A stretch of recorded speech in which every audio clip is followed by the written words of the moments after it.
ಮಹಾಕುಂಭಮೇಳ ಅದರ ವೈಶಿಷ್ಟ್ಯತೆ, ಈ ದಿನದ ವಿಶೇಷತೆ, ಇದರ ಬಗ್ಗೆ ತಿಳಿಸ್ಕೊಡೋದಕ್ಕೆ ಖ್ಯಾತ ಜ್ಯೋತಿಷ್ಯರಾದಂತಹ ದೈವಜ್ಞ ಡಾಕ್ಟರ್ ಹರೀಶ್ ಕಶ್ಯಪ್ ಅವರು ನಮ್ಮ ಜೊತೆ ಸಂಪರ್ಕದಲ್ಲಿದ್ದಾರೆ. ಹರೀಶ್ ಕಶ್ಯಪ್ ಅವರೇ, ನಮಸ್ಕಾರ. ನಮಸ್ಕಾರ ಮೇಡಮ್. ನಮಸ್ಕಾರ.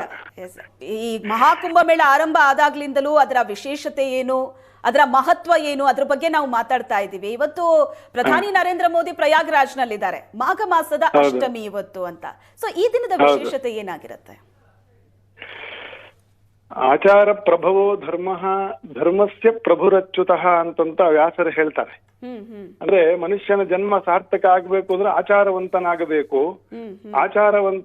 ಆಗುವ ಅರ್ಥ ಏನು ಅಂತಂದ್ರೆ ಭಗವಂತನಿಗೆ ಧರ್ಮಾಚರಣೆಯಿಂದ ಭಗವಂತನ ಮನಸ್ಸನ್ನು ಪ್ರೀತಿಗೊಳಿಸ್ತಕ್ಕಂಥದ್ದೇ ನಿಜವಾದ ಧರ್ಮದ ಜ್ಞಾನ ಅಂತ ಅರ್ಥ.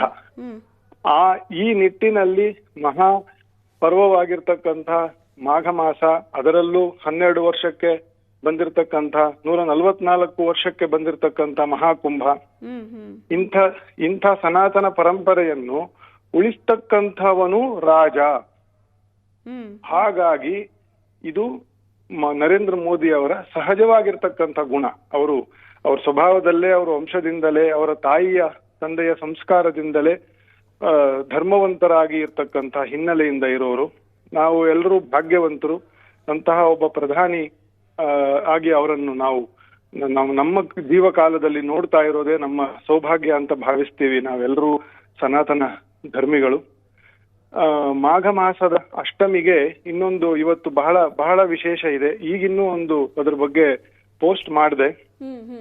ನರೇಂದ್ರ ಮೋದಿ ಅವರಿಗೆ ಚೆನ್ನಾಗಿ ಗೊತ್ತಿದೆ, ಮಾಡಿದ್ರೆ ನಿನ್ನೆನೆ ಮಾಡ್ಬೋದಾಗಿತ್ತು ರಥಸಪ್ತಮಿ ದಿನ, ಯಾಕೆ ಇವತ್ತು ಇಟ್ಕೊಂಡ್ರು ಅನ್ನೋದಕ್ಕೂ ಕೂಡ ಆ ಧರ್ಮದ ಜ್ಞಾನ ಇರತಕ್ಕಂತಹ ವ್ಯಕ್ತಿ. ಇವತ್ತು ಭೀಷ್ಮಾಚಾರ್ಯರು ದೇಹವನ್ನು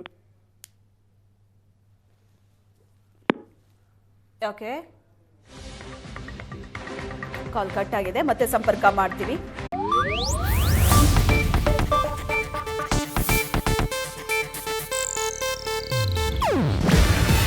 ಇದು ಏಷ್ಯಾನೆಟ್ ನ್ಯೂಸ್ ನೆಟ್ವರ್ಕ್ ಪ್ರಸ್ತುತಿ. ನೀವು ನೋಡ್ತಿದ್ದೀರಾ ಏಷ್ಯಾನೆಟ್ ಸುವರ್ಣ ನ್ಯೂಸ್.